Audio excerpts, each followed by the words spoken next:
Bienvenue à toutes et à tous en ce jeudi 27 août 2020 et nous en sommes aujourd'hui rendus à la méditation numéro 160. Alors on fait quand même juste avant un test pour voir si le son est bon parce que nous nous sommes rendus compte qu'hier, alors est-ce que ça venait du micro, est-ce que ça venait d'un mauvais dysfonctionnement entre le micro et le téléphone, je ne sais pas. Mais en tout cas, comment dirais-je, le son n'était pas terrible. Alors on écoute, on regarde. Est-ce qu'on a pu accéder à la vidéo qui est en direct? Bon, bah écoutez, si quelqu'un entend, pour voir si ça fait un bruit, comment dirais-je, sourd, c'est-à-dire d'ambiance, comme si que l'on parlait simplement au téléphone de loin, ou si... donc a priori le son est très bon, donc ok, donc je vous remercie. Donc le titre de ce soir, alors que vous entendez en bruit de fond notre petit-fils Giovanni qui veut déjà prendre ma place et il veut venir au micro. Viens Giovanni, viens prendre le micro. Vous allez juste le voir en passant. Voilà, bonjour à toutes et à tous. Bonjour, c'est ça que tu voulais passer devant la caméra. Voilà, c'est fait. Nous pouvons commencer. Si on peut juste arrêter le bruit de fond de la musique, de la berceuse, ça m'éviterait. Merci. Mais au moins, on est en direct et puis on n'a rien à cacher, on est dans la transparence et c'est ça. La vie en groupe, la vie de famille et ce que nous voulons partager chaque jour avec nous au travers des méditations, car voilà, nous sommes une famille, la famille de Dieu, et c'est cela qui est bon. Le titre de ce soir, je remets tout entre tes mains. Ah, j'ai oublié de dire quand même si vous le savez, méditation numéro 160 dans le livre Les psaumes des temps modernes de notre ami pasteur Jean-François Denis. Je le fais chaque jour et il est important que cela soit martelé, non pas pour faire de la publicité, mais parce que notre bien-aimé Saint-Esprit a au moins pasteur Jean-François Denis durant 5 ans pour ouvrir ce livre, pour écrire ce livre et pour qu'il nous parvienne aujourd'hui et au travers de ce livre, eh bien, depuis aujourd'hui 160 méditations quotidiennes, eh bien, que l'enseignement de la parole nous soit donné. Merci Père, merci Seigneur, merci bien-aimé Saint-Esprit. Continue à nous guider chaque jour dans tous les enseignements et mets devant nos yeux et dans notre bouche eh bien, ce que nous devons dire. En attendant, je remets tout entre tes mains.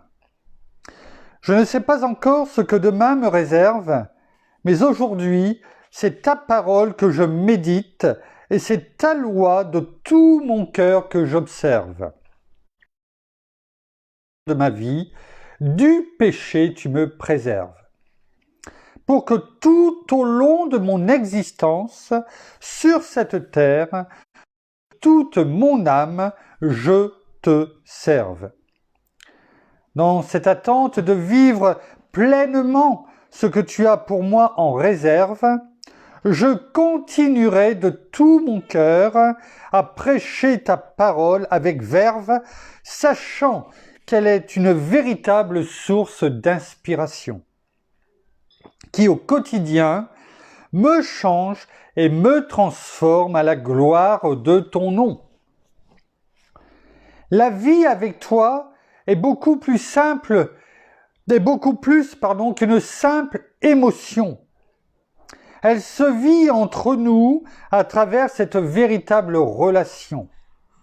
Elle se cultive bien au-delà d'un quelconque frisson et devient le fruit d'une véritable communion.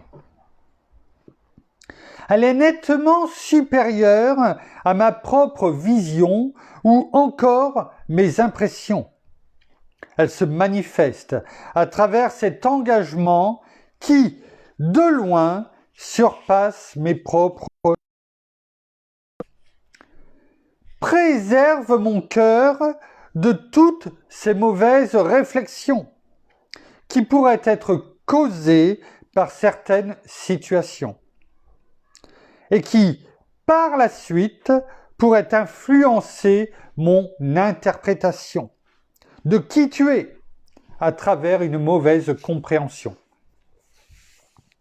Pour ainsi m'amener à travers l'opposition et les tribulations à me suggérer d'en venir à oublier ma mission et diluer ma perception de ton action à travers tes promesses et tes bénédictions.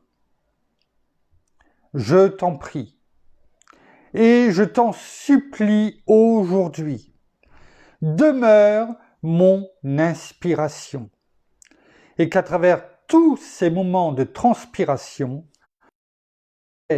avec conviction, sans aucune ombre de variation, à continuer d'avancer avec traction, sans torsion, marchant, appuyé sur cette révélation de qui tu es, conduisant cette révolution qui amènera l'ennemi dans ma vie et dans ma ville à déclarer que mon regard, que mes yeux ne soient fixés que sur toi, Jésus, et que dans tous ces moments ardus, tu demeures mon absolu. Que j'en vienne à être davantage focalisé, te laissant entre tes mains le soin d'agir et ton Église faire avancer dans ce chemin que toi, tu as déjà d'avance avant bien mon existence tracée. Je remets donc tout entre tes mains, sachant que tu assures tous mes lendemains et que tu ouvres cette voie, ce nouveau chemin, car je sais ce à quoi tu m'as appelé. Et avec toi à mes côtés, j'accomplirai certainement mon destin. Merci Père, merci Seigneur, merci bien-aimé Saint-Esprit. Et comme nous le disions auparavant, conduis-nous encore ce soir à entendre, à recevoir et surtout à garder et à mettre en pratique l'enseignement dont tu vas nous pourvoir ce soir. Pour ta gloire, Père, dans le nom de Jésus. Amen. Pas mal de références nous sont ce soir laissées par Pasteur Jean-François. Nous allons les prendre les unes après les autres. Il y en a 1, 2, 3, 4, 5. Nous allons les découvrir, ces 5 références, et qui seront complétées par 3, 4 références supplémentaires. Le thème de ce soir, révélation divine. La révélation divine. La révélation pour ses enfants. Et la parole est une révélation. Comme l'Apocalypse, le livre des révélations, de la révélation. La parole, chaque mot, chaque lettre de la parole est une révélation. Recevons-la jour après jour et soyons à l'écoute de celle-ci. Première référence de ce soir dans le psaume 119, et je vous entends déjà dire, ah oui, le psaume 119, le psaume le plus long de tous les psaumes, avec, oui, je l'entends d'ici, 176 versets. C'est très bien, hein? Oui, vous avez bien appris, bien retenu la leçon. Au verset 111, il est écrit, tes préceptes sont pour toujours mon héritage, car ils sont la joie de mon cœur. Est-ce que nous pouvons dire ensemble cela? Aujourd'hui, chaque jour de notre vie, tes préceptes sont pour toujours mon héritage. Ce n'est pas un héritage d'argent que nous attendons, avec X0 d'un oncle d'Amérique. Non. Tes préceptes, tes commandements, tes ordonnances, tes prescriptions ta parole, tes préceptes sont pour toujours, chaque seconde de notre vie. Non pas dans certains moments de notre vie, quand on en a besoin, à chaque seconde de notre vie. C'est notre souffle de vie. Tu nous as donné dans ta bonté notre oxygène au quotidien. Mais cet oxygène spirituel qui est ta parole, oh, qu'elle nous fait du bien. Peut-être que notre cerveau humain ne comprend pas aujourd'hui l'importance de cet oxygène spirituel. Et pourtant, je suis persuadé que c'est bien celui-ci qui est le plus important dans notre vie. Car ils sont la joie de mon cœur. La joie de mon cœur. Quand notre cœur est rempli de joie, ce fruit de l'esprit, amour, joie, paix, patience, etc. La joie, ce fruit de l'esprit, cette joie divine que l'on ressent physiquement. Cette révélation divine dans ses préceptes. C'est pour ça qu'ils sont notre héritage. Parce que c'est une révélation quotidienne. Dans les méditations, mais pas que. Lorsque nous lisons la parole, que nous prenons le temps, qu'importe si c'est long ou pas, c'est pas ça le plus important. Un verset, comme nous le faisons ce soir, très court. Tes préceptes sont pour toujours mon héritage, car ils sont la joie de mon cœur. Laissons-nous guider par notre bien-aimé Saint-Esprit, afin que ceci nous parle, et qu'il devienne effectivement la joie de notre cœur.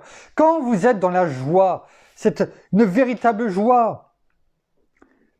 Pas que lorsque vous avez rencontré votre épouse ou votre époux pour la première fois. Lorsque peut-être vous avez eu, comme nous avons eu, cette joie immense d'avoir des enfants. Alors oui, il y a des moments difficiles. Et pourtant, à la naissance, quand on les voit, c'est pour la maman en premier, c'est tellement une joie. On a l'impression, et je ne sais pas comment ça peut se faire. Et notre Père a déjà tout prévu à l'avance. Tant de douleur, et pourtant, une fois que le bébé est là, tant de joie. Tant de joie. Des larmes de joie. Pourtant, je parle pour moi en tout cas, aux côtés de mon épouse, et on a l'impression d'être inutile. On ne sait pas comment faire, tellement qu'on voit la douleur. Et pourtant, tant de joie. Merci Seigneur, merci Père. Alors soyons dans cette joie, et qui est bien supérieure à tout cela. On l'a déjà dit, le fruit de l'esprit, on l'a en nous, chacun. On a tous aussi au minimum un don. Mais la joie fait partie des fruits de l'esprit, et ces fruits de l'esprit, c'est le caractère de Christ. Et on l'a en nous. Dès que nous recevons notre Seigneur comme Seigneur et Sauveur de notre vie. C'est une révélation. Vous le saviez, on en a déjà parlé. Pour ceux qui ne l'ont pas encore entendu, c'est une révélation qui vous est donnée ce soir. De la parole.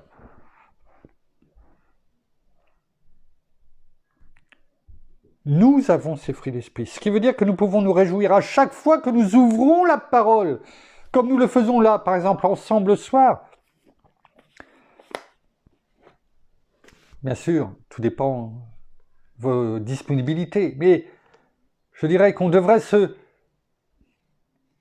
pour ceux qui ont la possibilité d'entendre, qui ont un compte Facebook, qui sont sur le groupe, ça devrait être une joie d'écouter la parole, la méditation. Non pas moi, mais ce qui nous est donné par notre bien-aimé Saint-Esprit, chaque soir.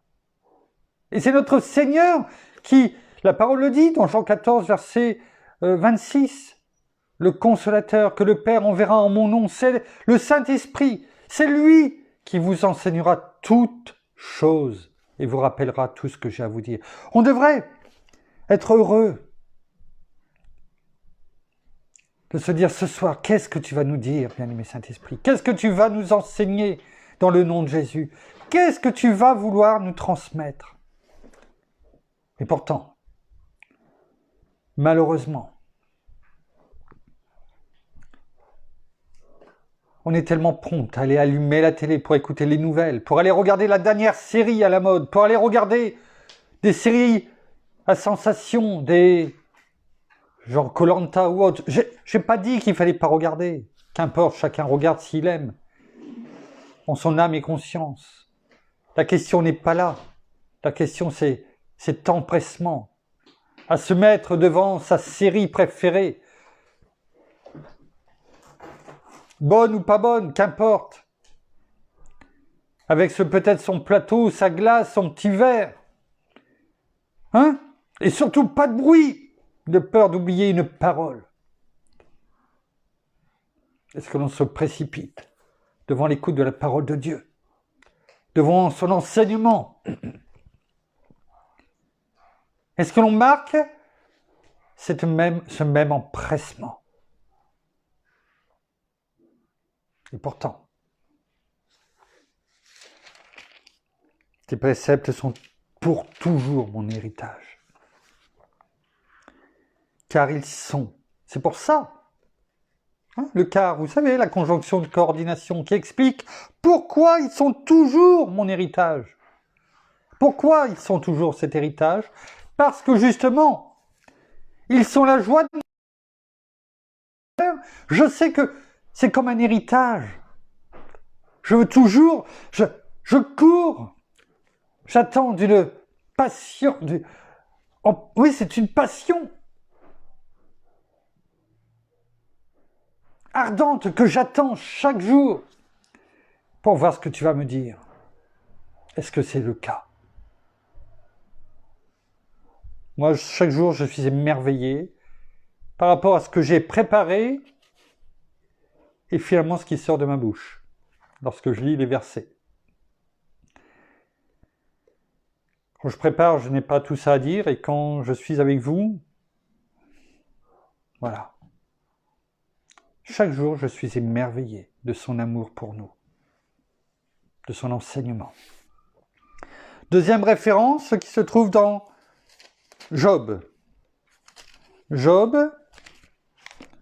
chapitre 8, versets 20 à 22. Non, Dieu ne rejette pas l'homme intègre, et il n'affermit pas la main de ceux qui font le mal.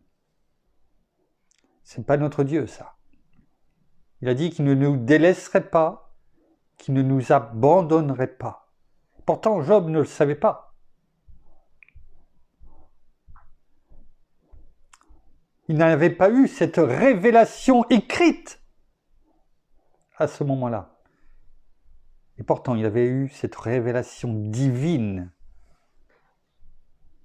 que Dieu ne rejette pas l'homme intègre et il n'affermit pas la main de ceux qui font le mal. Pour lui, c'était une certitude. C'était une révélation divine, parce qu'il n'avait rien d'écrit à ce moment-là.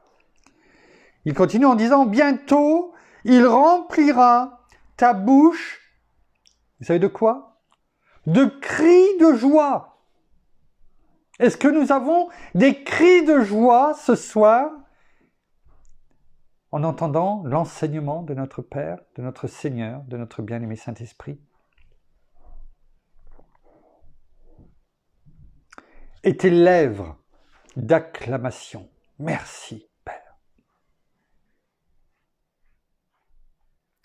Verset 22. Ceux qui te haïssent. Il y en a, on le sait, que l'ennemi utilise pour nous faire tomber, pour répandre des rumeurs, des mauvaises choses sur sur ses enfants, ceux qui prêchent la parole ou non, mais ceux qui sont enfants de Dieu. On le sait, c'est un combat continuel et quotidien. Ceux qui te haïssent seront revêtus de honte. Et nous sommes, nous, revêtus de sa gloire. De son manteau d'humilité, comme nous le prions avec notre épouse chaque jour, le matin. Revêtu de ton manteau, tu nous revêts de ton manteau d'humilité, du manteau d'Élie, de la double portion d'Élysée. Nous nous revêtons des armes de Dieu, celles que tu nous ordonnes de nous revêtir. Et vous le savez maintenant, de cette union avec Christ, de sa force souveraine. Mais nos ennemis, ceux qui nous haïssent, seront revêtus de honte. Prions pour que cette honte touche leur cœur à un point qu'ils découvrent que de l'autre côté de la médaille, de la pièce, il y a un amour tellement divin et que ça les attire par des cordages d'amour à changer leur fusil d'épaule. Et là où ils te haïssaient, là où ils te persécutaient, eh bien qu'ils deviennent des frères, des sœurs, fervents, des disciples de Christ, des soldats de Christ. Tout est possible à Dieu. Rien n'est impossible. On l'a pu le voir avec l'apôtre Paul. Auparavant, Saül de Tarse, qui persécutait l'Église de Christ. Tout est possible. Prions pour cela ce soir. La tente des méchants disparaîtra. Elle disparaîtra. Notre Père les aime tout autant que nous. La parole le dit et j'en suis persuadé. Mais c'est un juste juge et lorsque la porte sera fermée, il sera temps que leur tente, la tente de tous ceux qui n'ont pas écouté, eh bien, disparaisse. Prions pour qu'il y en ait le moins possible. Dans le livre des psaumes, à nouveau, chapitre 31, versets 15 à 17, il est écrit: David crie aussi: « Mais moi, je me confie en toi, ô Éternel. » Et pourtant, il était roi. Il savait qu'il avait besoin de se confier en permanence dans l'Éternel. Il le savait. Lui qui était entouré, oui, de personnes qui l'aidaient, mais aussi de tellement d'ennemis, au sens propre et au sens aussi figuré. Des ennemis qui en voulaient à son trône, à son royaume, et malheureusement son fils Absalom aussi. On a pu déjà en parler, le méditer. Mais il n'y avait pas que lui, bien sûr. Et il y avait tellement d'ennemis cachés. D'autres qu'il voyait, d'autres qui étaient cachés. Et il savait que le seul refuge, le seul endroit où il pouvait venir et parler librement, c'était devant l'Éternel. Son Dieu, notre Père. Oui. Il se confiait en lui. Je dis, tu es mon Dieu. Est-ce que même simplement ce mot, ce groupe de mots, en le lisant, est-ce que je me dis, est-ce que tu le dis? Tu es mon Dieu. Comme David, est-ce que l'on dit ces phrases, pourtant toutes simples, qui devraient sortir comme un cri de notre cœur, de notre esprit? Père, je me confie en toi. Je dis, tu es mon Dieu. Je ne dis pas qu'on ne le dit pas, mais est-ce qu'on le dit de temps en temps? Est-ce que c'est un cri qui sort de notre bouche? Mes destinées sont dans ta main. Arrache-moi de la main de mes ennemis et de mes persécuteurs. Est-ce que c'est des paroles que l'on prononce?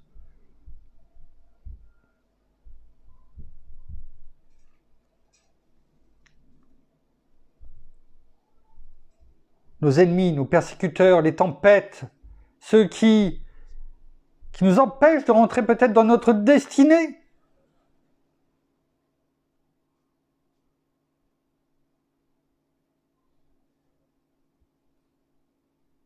Fais briller ta face sur ton serviteur. Sauve-moi par ta bienveillance. C'est des mots simples, mais qui viennent du cœur. Quand on les lit, on voit que ce sont des mots qui viennent du cœur. Est-ce que les mots qui sortent de notre bouche, et je me mets dedans, est-ce que ce sont des mots qui viennent profondément de notre cœur? Ou est-ce que cela devient une habitude? Que cela devienne une habitude d'avoir des mots qui viennent de notre cœur. Oui, merci. Merci, Père. Dans Daniel,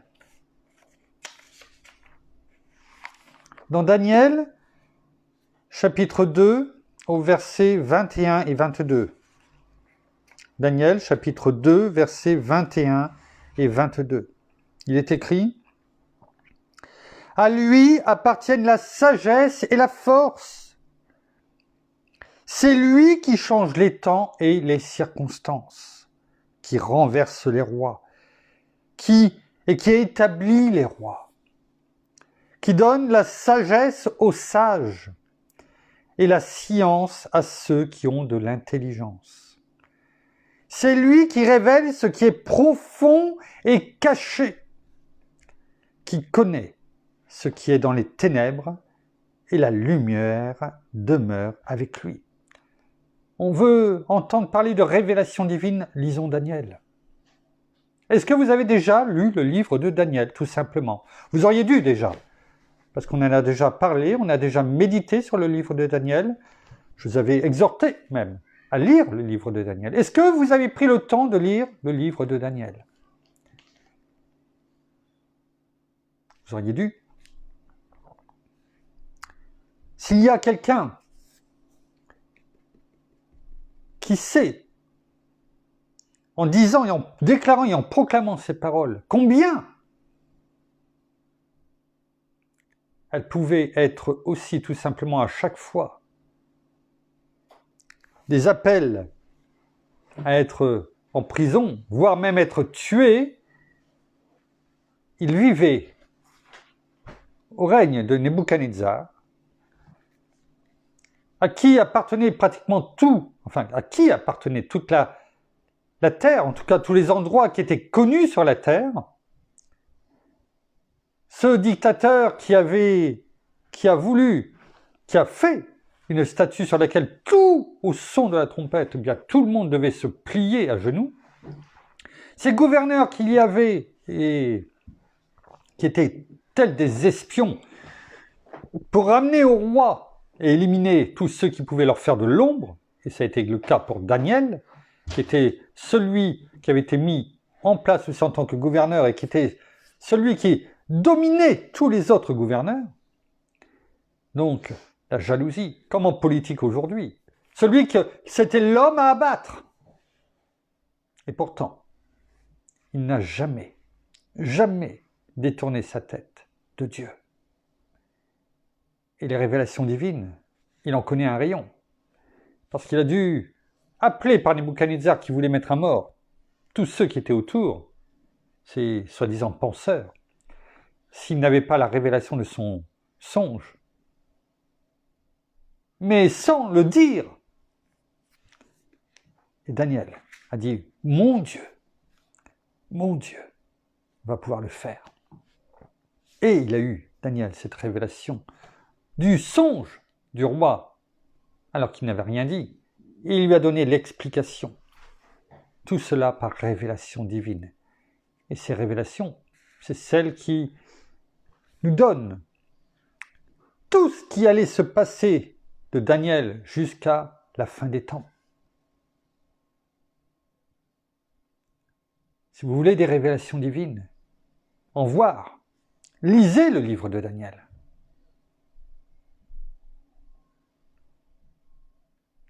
Et notre Père demande qu'une seule chose, nous en donner aussi à nous, à chacun de nos enfants, à chacun de ses enfants.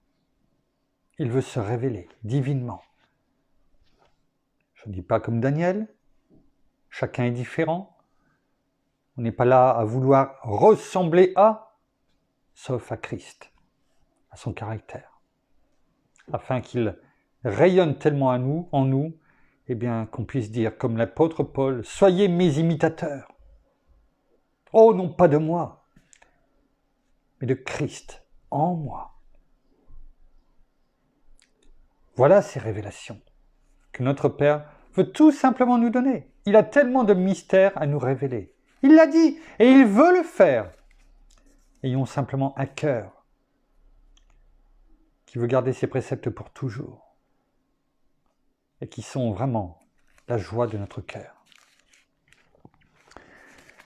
Dernière référence de pasteur Jean-François qui se trouve dans le psaume 143 au verset 9. Il est écrit « Délivre-moi de mes ennemis, ô Éternel, je me cache !»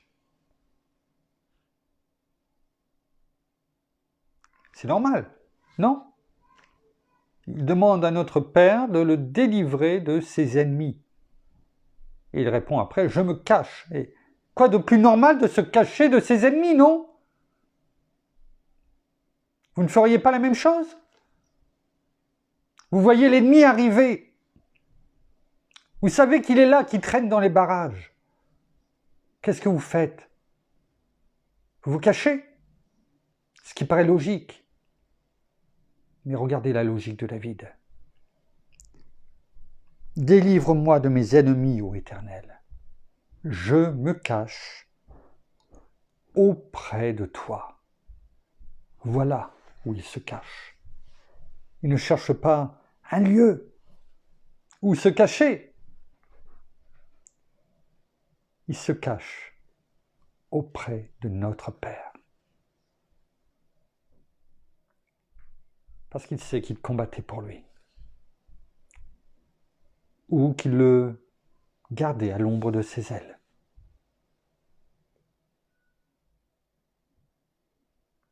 C'est beau.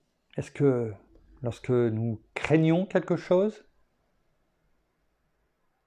est-ce que nous voulons nous dissimuler de nos ennemis, on a cette parole, cette révélation qu'il a reçue, et il en a reçu beaucoup, qui nous a laissé au travers de la parole. Loin par notre bien-aimé Saint-Esprit. Ces paroles où on peut se dire « Je me cache, Père.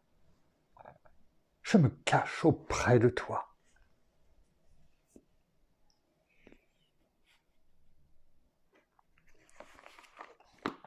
Dans Amos, chapitre 3, verset 7,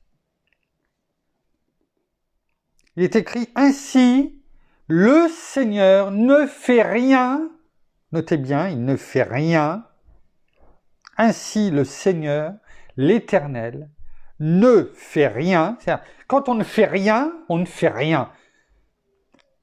J'entends quelquefois dire à mon épouse, je dis quelquefois, je suis gentil, « Qu'est-ce que tu as fait aujourd'hui? Tu n'as rien fait. » Je ne parle pas, elle ne me dit pas ça à moi, mais bien souvent, ça peut être auprès des enfants. « Qu'est-ce qu'aujourd'hui tu as fait? Tu n'as rien fait. »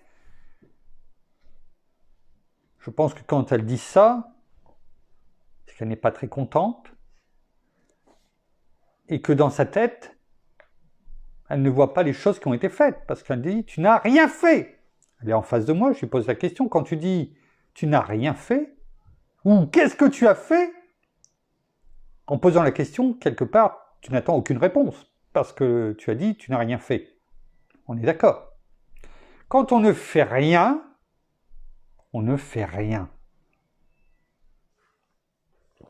Et la parole nous dit, ainsi le Seigneur l'Éternel ne fait rien, mais ce n'est pas dans le même sens, sans avoir révélé son secret à ses serviteurs, les prophètes. Il ne fait rien. sans avoir déjà révélé les choses avant. La parole dit que dans les derniers temps, tout le monde prophétisera, aura des songes, y compris les enfants, les vieillards. Est-ce qu'on est des vieillards? Je ne sais pas. J'espère que non, parce que depuis, l'espérance de vie était différente. Quoique, on a vu que... Mais l'espérance de vie de la parole, elle le dit, on peut vivre jusqu'à 120 ans. En tout cas, jusqu'à ce que notre Seigneur revienne. Mais il ne fait rien sans avoir dit les choses. Et il nous en a déjà dit beaucoup au travers de la parole. On sait déjà beaucoup de choses. Il suffit simplement de prendre le temps de lire, d'écouter, de nous laisser guider, enseigner et de vouloir, avec joie, recevoir les révélations de Christ, de notre Seigneur, au travers de notre bien-aimé Saint-Esprit. Dans Jean, excusez-nous, il y en a qui démarrent leur mobilette ou moto, je n'en sais rien, mais en tout cas, le pot d'échappement. Mais bon, peut-être qu'on a connu ça pour certains, en tout cas, quand on était jeune. Dans Jean, chapitre 15, verset 15, facile à retenir. Jean 15, 15. Ce sont les paroles de notre Seigneur Jésus qui nous parlent encore ce soir. Elles traversent non pas les temps, parce que un jour c'est comme 1000 ans pour Dieu. La parole ne passera jamais. Jean 15, 15, il est écrit, et il est beau ce verset. Qu'il est beau. Qu'il est beau. Je ne vous appelle plus serviteur. C'est-à-dire, serviteur, c'est esclave. C'est dans ce sens-là. Parce que bien souvent, les serviteurs qui étaient attachés, pas dans le sens propre, je dirais, du terme, mais attachés, c'est-à-dire au service d'un maître, dans sa maison, eh bien, étaient avant tout des personnes qui avaient été achetées, souvent au marché des esclaves. On a un exemple parfait avec Joseph, avant qu'il devienne ce que Dieu a voulu qu'il devienne. Je ne vous appelle plus serviteur. Pourquoi ? Parce que le serviteur ne sait pas ce que fait son maître. Je vous ai appelé ami, parce que tout ce que j'ai appris de mon Père, je vous l'ai fait connaître. Excusez-moi, c'est le retour. Et là, il a failli se prendre une voiture. Non, il dérape. C'est... Excusez-moi l'expression, ça doit être un rigolo. En tout cas, qui veut se faire voir. Oui. Et bien souvent, malheureusement, ils finissent par prendre une voiture et on en voit dans le journal tous les jours. Malheureusement. Garde-les, Père. Ouvre-leur leurs yeux. Je répète ce verset qui est magnifique, qui vient de notre Seigneur lui-même. Je ne vous appelle plus serviteur, parce que le serviteur ne sait pas ce que fait son maître. Je vous ai appelé ami. Parce que tout ce que j'ai appris, je vous ai appelé ami parce que tout ce que j'ai appris de mon Père, notre Seigneur, on le sait, il a dit tout ce que vous me voyez faire et tout ce que je dis vient de mon Père. Et là, il le dit, tout ce que j'ai appris, pas certaines choses, il n'a rien dissimulé. Rien. Ce n'est pas comme les leaders d'aujourd'hui qui en disent suffisamment pour qu'on les suive, mais pas tout. Surtout pas pour pas que quelqu'un prenne sa place. Non, il n'a rien dissimulé. Tout ce que j'ai appris de mon Père, je vous l'ai fait connaître. Cela veut dire qu'il nous a tout dit, tout laissé. Et il nous enseigne chaque jour tout ce que notre Père a fait connaître à son Fils unique, afin qu'il nous le transmette, afin que nous soyons adoptés en Christ Jésus et nous devenions, nous aussi, non plus ces serviteurs, ces esclaves que nous étions, mais des amis de Christ, des amis, des enfants de notre Père, à l'image de Christ, son Fils unique. Quel beau verset! Quel beau verset! Deux références, une dans 1 Corinthiens, chapitre 2,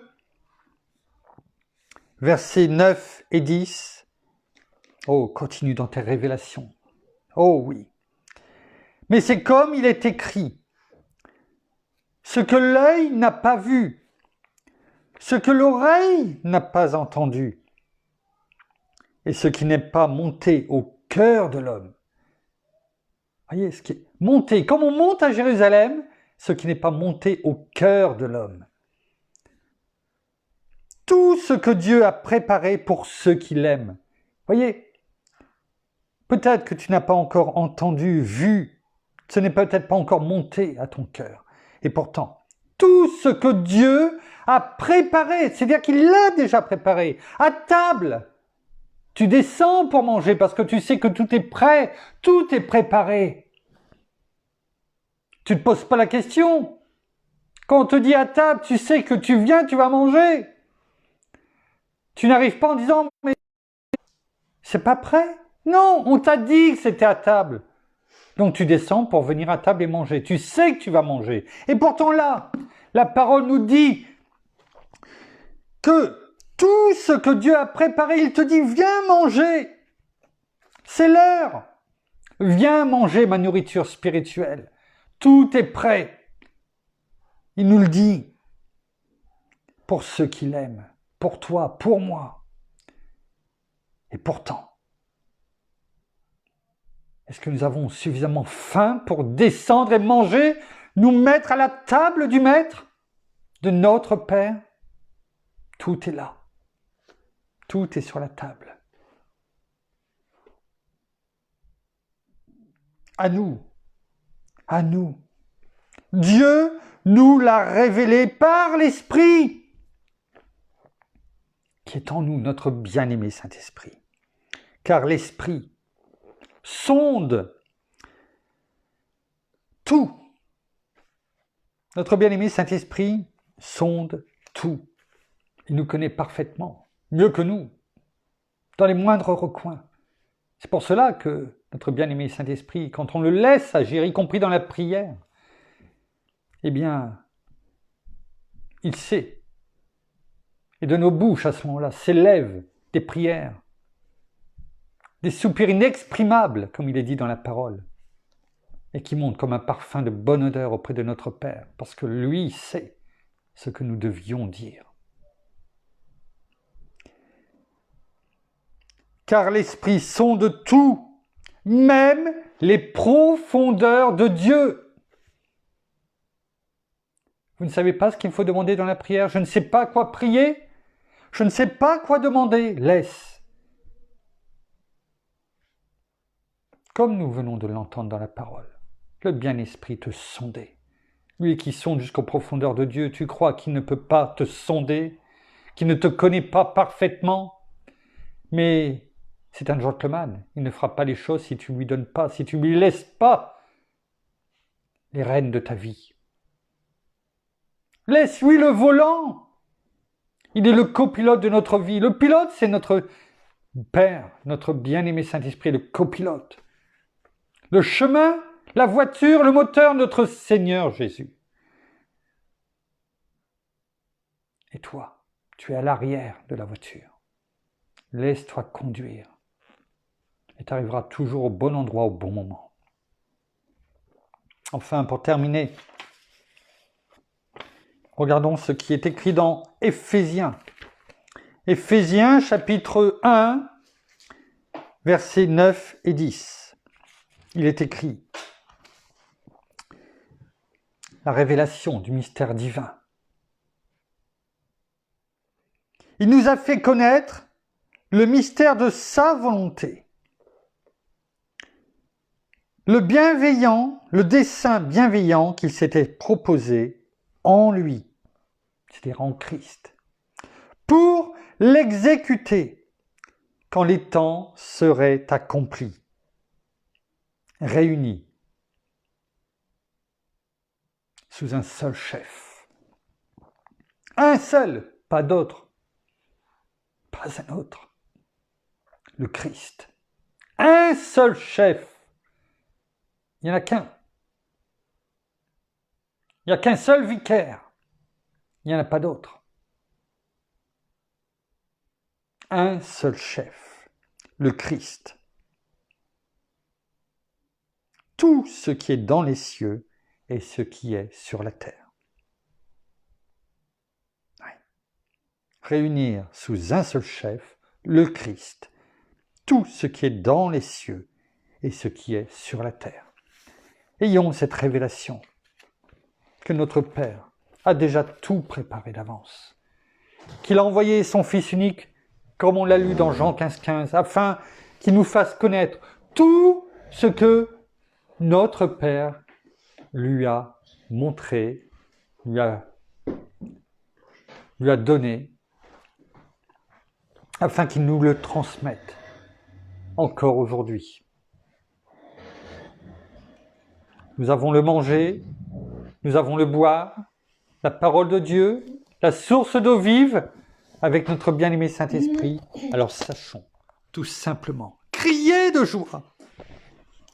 Et lorsque notre Père nous dit « à table » chaque jour, sachons venir, lui obéir, écouter, regarder, entendre, humer, mastiquer ce qu'il veut nous donner à manger et que vraiment sa nourriture spirituelle nous rassasie chaque jour de notre vie. Merci Père, merci Seigneur, merci bien-aimé Saint-Esprit encore pour l'enseignement de ce soir. Nous terminons par la prière.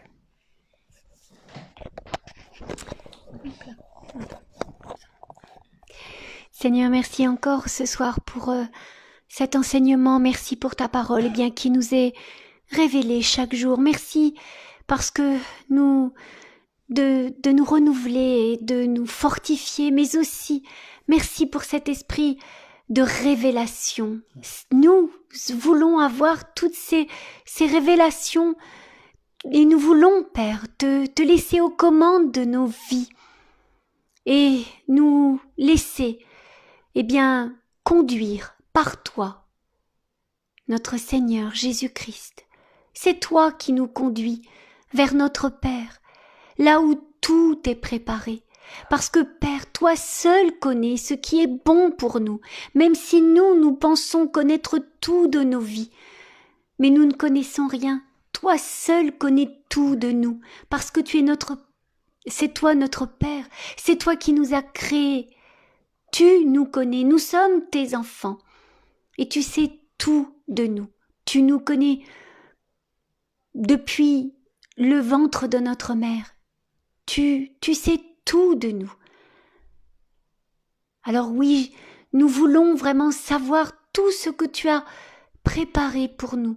Alors révèle-toi, donne-nous vraiment cet esprit de révélation chaque jour dans nos vies, afin que nous continuions de mettre en pratique tous tes préceptes, tous tes commandements dans nos vies à chacun, afin que nous puissions toujours avancer dans le droit chemin. Toi, Seigneur Jésus, mais avec ton aide, bien-aimé Saint-Esprit, parce que seuls nous ne pourrons pas. Alors là, oui, nous savons qu'avec vous, nous pouvons avancer, nous pouvons aller plus loin. Nous savons que tu es là près de nous, que tu nous gardes et que tu nous protèges.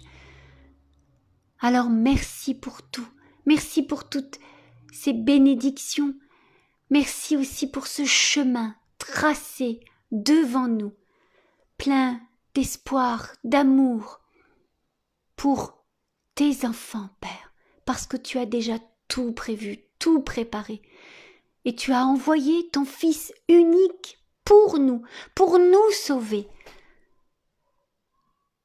Alors oui, il est ressuscité, il est à ta droite. Il est vivant et tu l'as couronné. C'est lui le chef de l'Église. Il est la tête et nous sommes le corps. Nous sommes son épouse qu'il viendra rechercher.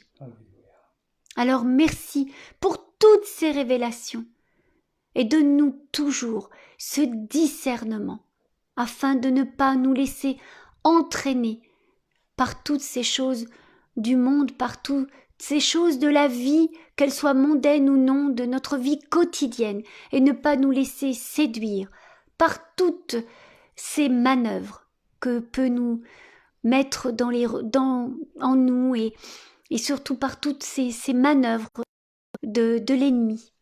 Eh bien, ne soyons pas séduits par tout cela, mais soyons séduits et proclamons encore ta victoire dans nos vies. Alors soyez tous abondamment bénis dans le nom de Jésus. Amen.